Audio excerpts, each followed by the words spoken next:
പുറത്തിറങ്ങിയ ശേഷം റന ഫാത്തിമ പറഞ്ഞ വളരെ പ്രധാനപ്പെട്ട 3 കാര്യങ്ങളാണ് നമ്മൾ ഈ വീഡിയോയിലൂടെ നോക്കുന്നത്. അതിനു മുൻപ് നിങ്ങൾ ഈ ചാനൽ ആദ്യമായിട്ടാണ് കാണുന്നതെങ്കിൽ ഒന്ന് സബ്സ്ക്രൈബ് ചെയ്യുക. നമുക്ക് വളരെ ചുരുക്കി ആ കാര്യത്തിലേക്ക് വരാം. റന ഫാത്തിമ പറഞ്ഞ വളരെ പ്രധാനപ്പെട്ട ഒരു കാര്യം എന്ന് പറയുന്നത്, ഞാൻ ഈ ആഴ്ച പുറത്ത് പോവേണ്ടിയിരുന്ന മത്സരാർത്ഥിയല്ല. പുറത്ത് പോകാൻ ഞാൻ ആഗ്രഹിച്ചിരുന്നു, പക്ഷേ ഈ ആഴ്ച പുറത്ത് പോകുമെന്ന് വിചാരിച്ചില്ല.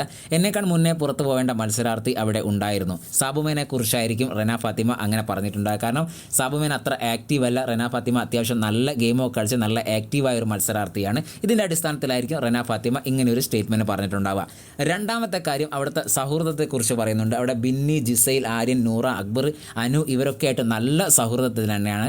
അതിലേറ്റവും കൂടുതൽ സൗഹൃദമായി സൂക്ഷിക്കുന്നത് നൂറയെ ആണ് എന്നാണ് റന ഫാത്തിമ പറഞ്ഞിട്ടുണ്ടായിരുന്നത്. പിന്നെ കുത്തിത്തിരിപ്പിനെ കുറിച്ച് പറയുമ്പോൾ അവിടെ ബിന്നിയുടെ പേരാണ് എല്ലാവരും എടുത്ത് പറയുന്നത്. ബിന്നി മാത്രമല്ല അവിടെ കുത്തിത്തിരിപ്പ്, അവിടെ എല്ലാവരും അത്യാവശ്യം കുത്തിത്തിരിപ്പൊക്കെ ഉണ്ട്. അത് ഈ ഹൗസിൽ വന്നാൽ അങ്ങനെയാണ്, നമ്മൾ അത്തരത്തിലാണ് നമ്മുടെ ഗെയിമൊക്കെ പോകുന്നത്. അതുകൊണ്ട് തന്നെ നമ്മൾ കുത്തിത്തിരിപ്പൊക്കെ ഉണ്ടാക്കേണ്ടി വരും എന്ന് റന ഫാത്തിമ പറയുന്നു. പിന്നെ ആരെയാണ് 51 ദിവസം അവിടെ നിൽക്കുമ്പോൾ ഏറ്റവും കൂടുതൽ മിസ്സാവുന്നത് എന്ന് ചോദിച്ചപ്പോൾ അത് തൻ്റെ ആലിബിനെ ആണ് എന്നാണ് റന ഫാത്തിമ പറഞ്ഞിട്ടുണ്ടായിരുന്നത്. റന ഫാത്തിമയെക്കുറിച്ചുള്ള നിങ്ങളുടെ അഭിപ്രായം നിങ്ങൾ കമൻറ്റായി രേഖപ്പെടുത്തുക.